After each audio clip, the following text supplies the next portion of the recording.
You are listening to the Average Pundits podcast.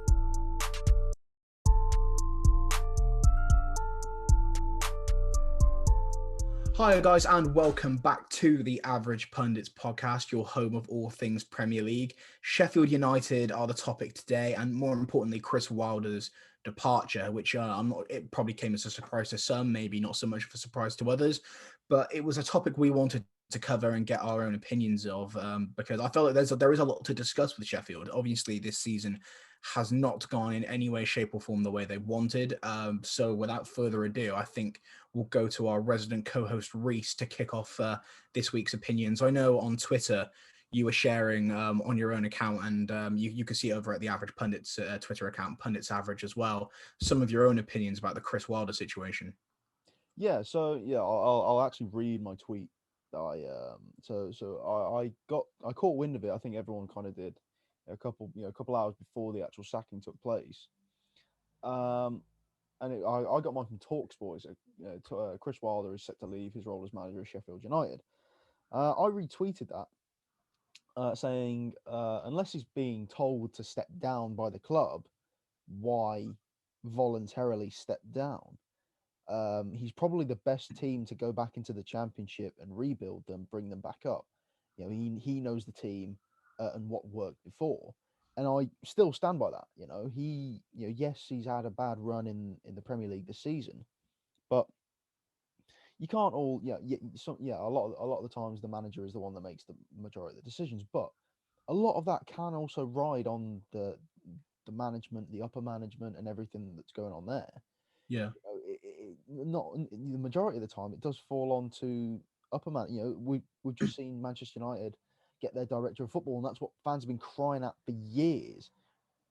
And yeah, exactly. Like the unreal prospect of United getting a director of football. It's more than just that manager. It's more than just Ole at United, and it's more than just Wilder at Sheffield United too. So, for me, it was a pointless resignation. I think he again would be the guy to look at to bring them back up. Because look at what Norwich has done. They've gone back down to the Championship. They've kept Cantwell. They've kept all their stuff. They've kept Buendia. All of these stars. They barely lost any games in the Championship, and they're probably ready to come back up next season with all that money from the winning the Championship. Invest it in the right areas. Look at where you've gone wrong before in the Premier League. Come back up. Take Sheffield United's place, and potentially do what they did in their first season as well. Because let's not forget what they did last season. They were finishing in the top half of the table.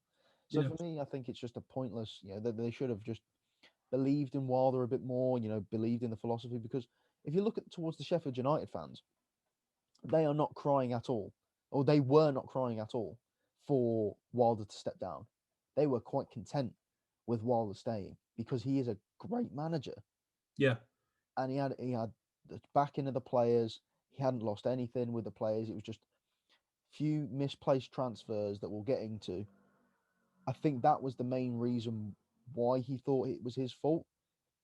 But I think, I'm not too sure on where this has come from. Well, I mean, if like you mentioned it in that little segment there, talking about how good they were last season, and we were constantly mentioning last season. I mean, if it wasn't for Jurgen Klopp and Liverpool having the season they did, he was up there for manager of the season because of what an exemplary job he did with a newly promoted side. And I think there was also a lot of hype around seeing a club like Sheffield back in the Premier League. It's a very marketable city, big city in the UK, big football city, obviously with the two Sheffield clubs. And it was really good to see one of them come back up into the Premier League. But this season, obviously something hasn't gone right. But Chris Wilder was at the club for 5 years. 5 years he was there. And it does seem like such a shame, because I do agree with you. I think he is a good manager. I think there were some horrendous transfer decisions made, which, like you said, we will go into. And there's clear other areas on the pitch where they needed to strengthen, which they did not focus on. And that is the recipe. That is why they're in the situation they're in now. There's one big departure, which again, we will talk about later, which was the main reason we can attribute to a lot of their last season successes maybe not following through. But again, that's more open for opinion, but we will talk about that in a bit. But the status is now Chris Wilder has left Sheffield, and he was replaced by the under-23s manager, Paul Heckingbottom, who will take forward till the end of the season. So right now, I think there's some rumours about who may come in, who may be the right guy for the job, but we'll give our own opinions of that towards the end of the podcast as well. But if we actually have a look at their wins to losses ratio this season, so 29 matches played in the Premier League, they've only won 4 games. One of them was against United, but we're not going to talk about that. We're going to move on swiftly. Move on very swiftly. 23 losses, 16 goals scored, and 50 goals conceded. Only 2 clean sheets have been kept this season. There are some serious worrying stats there.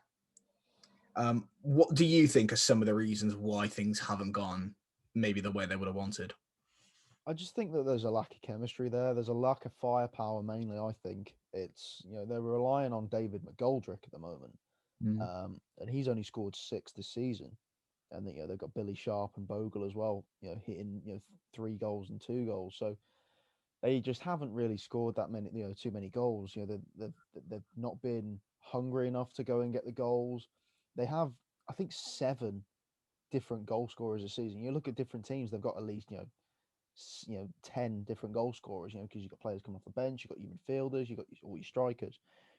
So if you're going to look into Sheffield United's goal scorers, you've got 4 players on one goal. That's Sanderberg, who's a defensive midfielder. You've got Keane Bryan, you've got Oliver Burke, you've got McBurney, Jaden Bogle, Billy Sharp on 3, and then, as I said, David McGoldrick on 6. And I think one of the key areas there is, just you've scored so little in that department. It doesn't matter about your goal, how many you let in. If at the end of the day, the aim of football is to outscore your opponent, and they are just not scoring at this point. They've got, what, 14? Is it 14 goals a season, something like that? 14 goals. 16 goals. 16. Sorry, my maths was a bit off. It's just not been good enough. It really has not been good enough, and there's a reason why they've lost 23 games this season.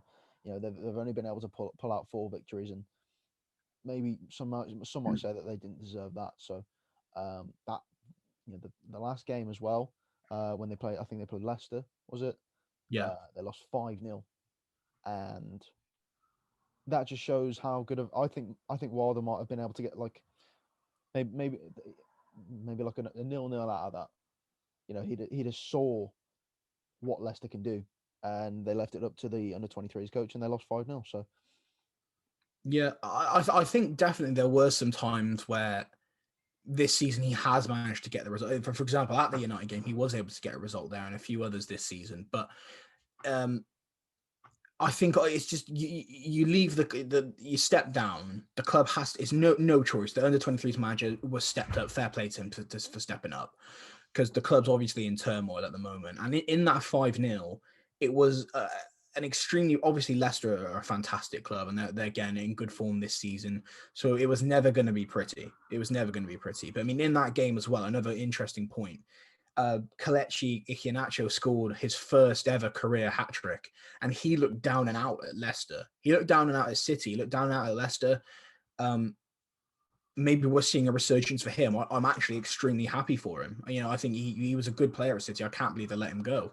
But yeah, I was happy for him to see those goals come in. But 5 goals conceded in the first game since Wilder stepped down, it kind of hints that there's not really much left this season that they can do. And I think we've still got like 9 match day weeks and 9 games around the average per club in the Premier League left this season. So there's still plenty more games to lose. So I'm not predicting anything good for them this season. I mean, you mentioned some of the stats in there, the lack of goals. It really is concerning. yeah, it is. You look there isn't much they can do, and that's why I think the resignation of Wilder, I think that was a silly move, because then you've got to learn new tactics under a new manager, go down to the Championship with a probably lesser manager, someone that's not going to be that guy to bring them up again. You've got to have a manager that wants to contend and wants to be in the Premier League. A manager with Premier League experience. But I think as we'll get onto later, the manager that's going to have to come in and have that Premier League experience, the one that's going to have to come in and it's probably best suited for the role. You're going to have that on display, but to have those, and again, we'll get onto a few of the summer the summer dealings in a minute, but you hear me listing off all of those goal scorers, and whose name wasn't there? A certain 25 million signing that they brought in. Yeah, well, that's something that we will move on to. Before we mention that, though, I think it is worth highlighting some of the players this season, which, well, not necessarily this season, but some of the players that are big assets to them. I think no more than I think the defensive midfielder Sanderberg. I think he is one of their prize assets, which they have sadly been without for the majority of this season due to injury. The young Norwegian, he was a clear player with promise, a big player last season, a fan favorite as well at Sheffield. I think he is a lot of people's favorite player. I think he is somebody at risk who could be going. I think someone wouldn't be far to go and have a look at him. Also, I think the players Egan, O'Connell, I think these guys have also they're the best of the bunch. I think they've done what they could, but this season has just been doomed. And you did mention a 25 million striker, which we will talk about now. Just to highlight this for you, the summer that just went, there was, I think, well, in terms of the last couple of windows, 56.43 million was spent. No money came into the club. There was no significant sales anywhere, so no income, but they spent over 50 million. And the players that you can attribute this to were 23.4 million for Ryan Brewster, 20-year-old striker formerly at Liverpool. 22-year-old Aaron Ramsdale, 11.25 million from. Actually, no, that's a lie. 18.45 million from Bournemouth, more than I thought. Oliver Burke from West Brom, who they paid 5.85 million. And then it was Max Lowe, Jaden Bogle, Ismaila Koulibaly for all fees of around 2 to 4 million. And then they were able to bring in Wes Foderingham, the goalkeeper, on a free transfer from Rangers. Apart from that, it was just a loan transfer of Ethan Ampadu, which came in, and that was a good young, experienced centre back, but it clearly hasn't been enough. But yeah, you look at those signings, and maybe with the exception of like Bogle, there's been barely any impact. I think one of the ones we have to talk about has to be Aaron Ramsdale, because he was brought in, I think, with a lot of promise. He's just been called up to the England under 21, so congratulations to him there again for more England caps. But he was replacing Dean Henderson, and that was a tough job to do, to come in and replace Dean Henderson, who was having one of the seasons of his life at Sheffield, which was able to let United hang on to him and fight for that number one position. How do you replace a goalkeeper having such a good season? And obviously 19 million to a Bournemouth side that were being relegated. How do you assess that transfer business? Stupid. There's only one way to, because why would you pay 18, 19 million for an academy graduate? I'm pretty sure he came through the Sheffield Academy. So I think he came up with, he was I think for a long time, actually. I'm not too sure, actually. So Yeah. people don't hold me to that. But he wasn't ready. You could tell he wasn't ready. He was at Bournemouth previously, right? Yeah. You could tell he wasn't ready there. That's why Bournemouth went down. So why are you bringing in a goalkeeper that's clearly not ready for that number one shirt? Yeah, and he did come up through the academy as well. There we go. So he's one of those players that you kind of have to think about when they're going to go down, and he's going to be the one that's going to have that key experience, because he's going to age in this championship team. He's going to be the one that's going to have to stay, which again is a big bit of business that maybe they wanted to make these big signings in the Premier League before they went down to the Championship to give time for these players to grow. Brewster may grow, Ramsdale may grow, Bogle may grow, but all of these players, they weren't ever going to cut it in the Premier League. They made signings that were fit for the Championship, and they didn't make signings that were fit for the Premier League. Yeah. I mean, out of all of the players that they bought in for a fee, I think it was a combined average age of like 21 to 22. So that is an interesting point. Maybe they are planning for the future. Maybe they knew this season was going to be tougher and they're looking at planning for the future. So in terms of that, if that was their thought process, you can't really fault that too much. I mean, it's good to plan for the future. I mean, we know that's a crucial thing to do nowadays as a top Premier League side or Championship side. But the more controversial of the signings was probably the Ryan Brewster from Liverpool. And I remember when that came through, I could not believe it because I was thinking they've done it again. Like Liverpool they've done it again. He has made 20 appearances in the Premier League this season without a goal or assist.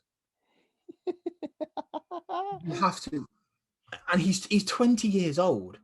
There's so many questions. Do you know what transfer marked, where it is if you're not familiar, an online site which provides a lot of top valuations for players, and they kind of assess based on stats and based on what the current market value of that player would be. Do you know what they are currently ranking Ryan Brewster's fee as? I need to guess this. So they paid like 25. It's got to be like 5 million. Yeah, 4.86, less than 5. So that's what they're currently ranking his valuation at. If you say Liverpool 23.4 million, round that to 25, and we'll round the valuation up to 5, that's 20 million overpaid for him. A young prospect, and I think that all the hype around it, because he was at Swansea on loan the season before, wasn't he? And he scored like one banger at Swansea, and all the Liverpool fans were hyping him up on Twitter. And I think that Not was me. Not me. I still saw through him. I was just gonna say I saw all the Liverpool fans hyping him up on Twitter. And I think a lot of Liverpool fans were sad to see him go, but clearly Jurgen Klopp and the staff thought there's maybe some issues here. Maybe the best case of action would be to sell him and get some money for him, recoup some money, and we can invest that later in the future. And although Liverpool haven't exactly been having the best season themselves, you can't fault them on that because they're 20 million richer than his valuation was, and they're probably laughing for it. And Ryan Brewster, maybe like you said, going down to the Championship's what he needs, but who on earth signed that deal? You have to ask, don't you? You do, yeah. And whether it was Wilder, whether it's like, whether it's the board, and they're kind of, how it happens at Newcastle where Mike Ashley goes and scouts the players, and the manager go out and buy him, like the Joelinton situation. Yeah. Maybe it's that. Maybe the board are like, oh, Brewster's really up and coming. Liverpool wouldn't have sold him if they, for that fee, if they didn't think that, it was a dumb deal on Sheffield's side. Why did we sell whoever to Wolves? Because we knew it was worth it. Because 20 million for that right back at the time. I mean, he's not getting past Trent anytime soon. So what's the point? Yeah.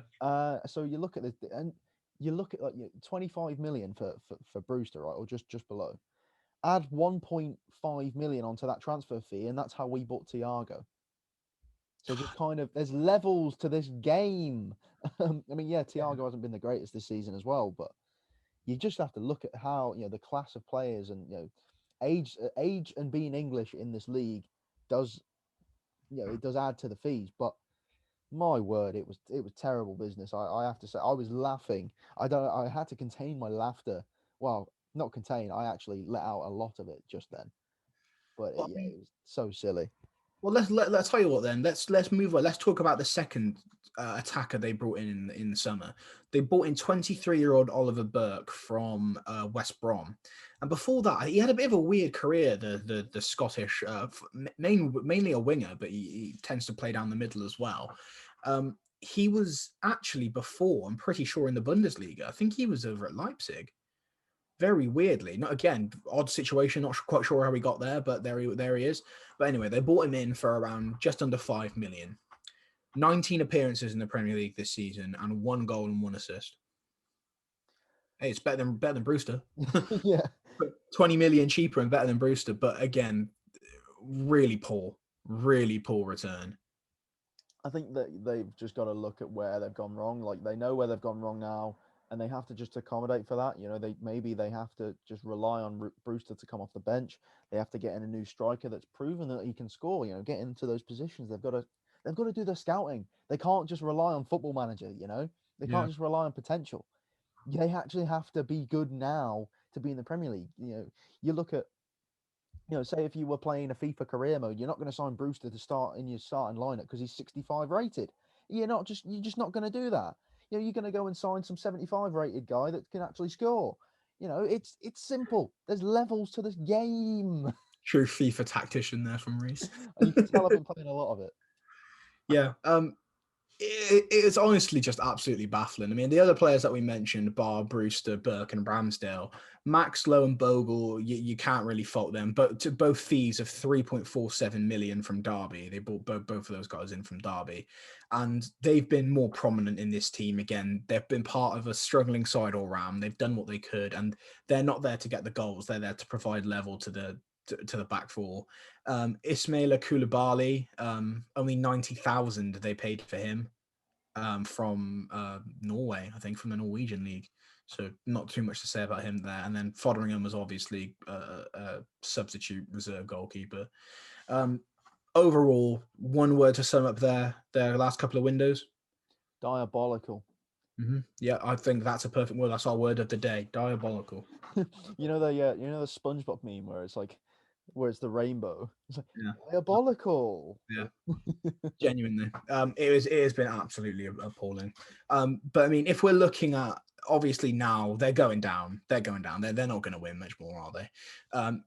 On the way down, what is there to do to prepare for the championship at one of the toughest leagues in the world? The championship, it genuinely is. I always feel that it is a very scrappy league. It's not the most glamorous football, but it is a very tough league to get out of. And so many times we've seen teams that have gone down have the mentality of like, oh, it's okay. We were in the Premier League last season. We'll be able to go straight back up. And they've been there for about 5 to 6 years after. So how, if possible, would Sheffield be able to come back? Start scouting Premier League youngsters and don't buy them for 20 million just yet and just loan them out in the Championship like Derby did. That's one method. That's definitely one method.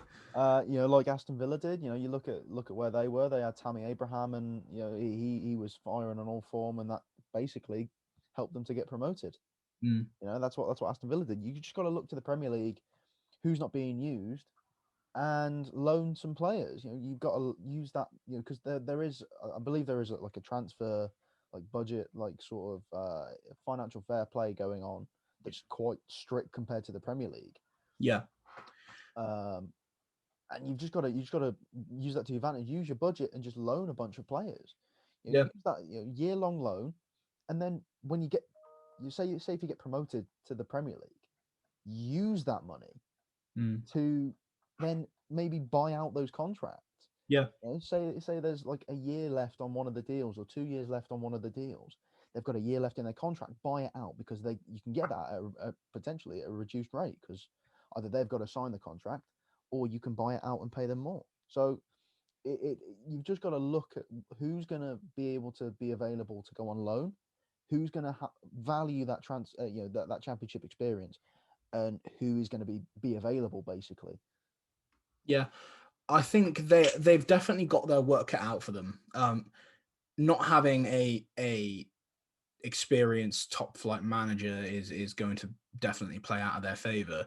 But one thing that is going to benefit them is that they're going to go into the championship slightly more moneyed than some of the other clubs because of 2 seasons in the Premier League.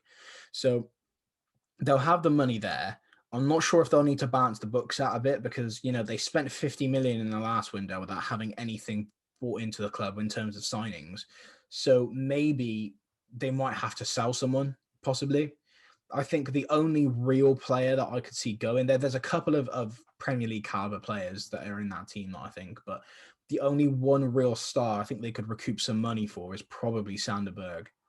And even then, I'm not sure how much he goes for. I think maybe 20 to 25 million, I'd say. A valuable player and could definitely be very, very well used in a Premier League side. But that's still, half the money they spent last season. So they're going to have to really, really focus. But in order to do that, they're going to need an appropriate manager at the helm because unless Heckingbottom has a absolutely fantastic time soon, he was formerly at Barnsley, Leeds United and Hibernian. So, he has got stats behind him. He's got stats. He's got like some career experience behind him, but obviously he's had a huge step up. So I don't know if he's going to be the man for the job. I did have a manager shout for you. And I mean, I'm either going to get slated for this, or it's going to be like, oh, maybe. I say give it Frank. I say give it Frank because he was overperforming in the championship, and that's where he was getting all the hype around him. That's basically what got him the Chelsea. That and being a Chelsea legend and Chelsea being awful was what got him the Chelsea job. So that weird combination projected him massively way beyond his reach, I think. So I think that he's had a lot of experience at Derby with bringing young players in. As you said, potentially they could be doing. He had a championship experience before and he was doing well at the championship. A slightly more moneyed club, so it would probably suit him a bit more so we could spend a bit. And there are templates there for players that are decent. And I think the whole thing with Frank Lampard was such a shame because he 100% took the job too soon, 100% was over-expected at Chelsea, and 100% didn't spend as wise in the summer as he should have done. And that's what got him in the situation that he was in. So I think he needs a chance of rejuvenation, but the longer and longer he spends out of a management role, the harder it will be to come back into a management role. And if there's a championship position available, I think he should rush to it. I think there are probably Premier League clubs which would take him. I genuinely think there would be, and maybe a couple, but I think that a run in the championship would maybe just help him to become a little bit more credible again. If he could maybe get a club, nurse them back to the Premier League within maybe 2 to 3 years, when he's back in the Prem, people will start looking at him a bit more favourably, and maybe he might be able to get a big job again, whether that's in England or elsewhere. I'm not sure what you think about Frank. I think that maybe he needs to take the Gerrard approach and do a lesser league than the Premier League, but I don't know whether the Championship is that league. You look at where Gerrard is, compared to Frank Lampard, and he's being heralded. All the eyes are on Gerrard, and he's going to be the one that takes that Liverpool job next after Jurgen Klopp goes and takes the German job.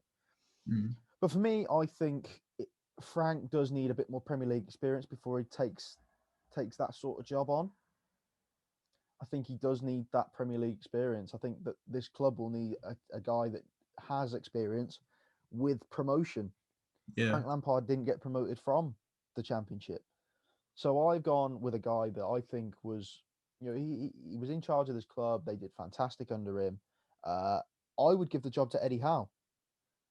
He has experience with taking clubs in, rejuvenating their style of play, bringing them up to the Premier League, overperforming, overachieving, and being, there were a lot of times where Bournemouth were able to finish in quite promising positions. And I think for me, Eddie Howe would be the guy to potentially take Sheffield United forward. Yeah. I mean, Eddie, I can certainly see the reasoning behind that. I mean, Eddie Howe, I think it was so harsh because that last season at Bournemouth, it was terrible, but and during his time in the Premier League, he brought in so many exciting players into Bournemouth. He had a couple of duds as well, but he brought in so many exciting players into the club, and he often was able to get some really big results out of some big clubs. So I really liked having Bournemouth in the Premier League. It was such a shame to see him go down and to see Eddie Howe leave. But, I mean, what's Bournemouth's loss could be Sheffield's gain, I guess. I did hear a while ago rumours saying that if Steve Bruce were to go, people in Newcastle would like Eddie Howe in. But then again, Steve Bruce is just the Iron Man. He will never leave. He will firmly submit the flag into the ground and never leave. You see, Frank Lampard would be the ideal, I would think in my mind, for him to go and replace Steve Bruce. Frank Lampard could go and take the Newcastle job, and Eddie Howe could take the Sheffield United job. Yeah, that would be interesting. I would love to hear what any of the viewers, listeners would love to say about that. If you comment below, go get us at the socials. We will mention those at the end of the podcast. But yeah, go and get us. So we'd love to hear your opinions on that. But it doesn't matter because it won't happen because Steve Bruce has put a tactical insertion right at the front of the Sports Direct Arena, and he is not leaving anytime soon. that tactical insertion will keep him going for the rest of this season and many seasons to come. So I can't lie. That's cracked me. enjoy, Tactical insertion. enjoy it, Newcastle fans. You've got Steve Bruce for the foreseeable future. Oh no, it's a dark future. Let's start the campaign to get Steve Bruce out before they start, the chopper gunners start coming in. So we've got Eddie Howe and we've got Frank Lampard, two very good manager shouts to potentially take over at Sheffield. We'd love to know what you guys think at the moment. Do you think Paul Heckingbottom could somehow get some results out of the last few games of the Premier League for Sheffield? Do you think they're going to fare well in the Championship next year if they go down? Yeah. When they go down.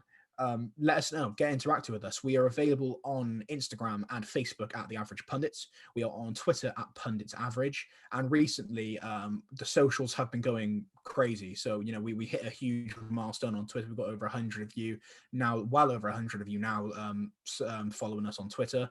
We're close to 300 over on the Instagram as well. And I think, are we on 135 subscribers? Yes, I believe so. We are on 135.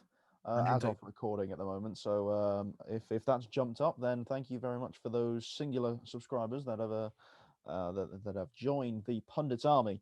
I don't know if we're calling it that. We're not going to trademark it anytime soon, but I like the Pundits Army. Yeah, let's go.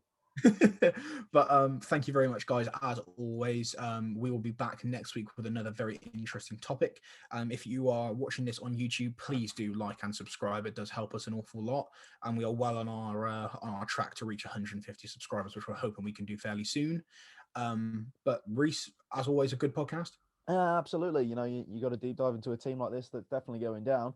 There's not much you can say other than they are going down and what they're going to be able to do in the meantime. So yeah, everybody, all the socials are below the title on this on the in the description. It's on the board around us. There's 135 subs up there somewhere as well. Make sure you go and do all that good stuff. And yeah, there we go. Fantastic, guys. Thank you very much as always, and we will see you next time. For the latest football content, subscribe to The Average Pundits on YouTube. Follow us on your favorite streaming service and follow us on Instagram, Twitter, and Facebook.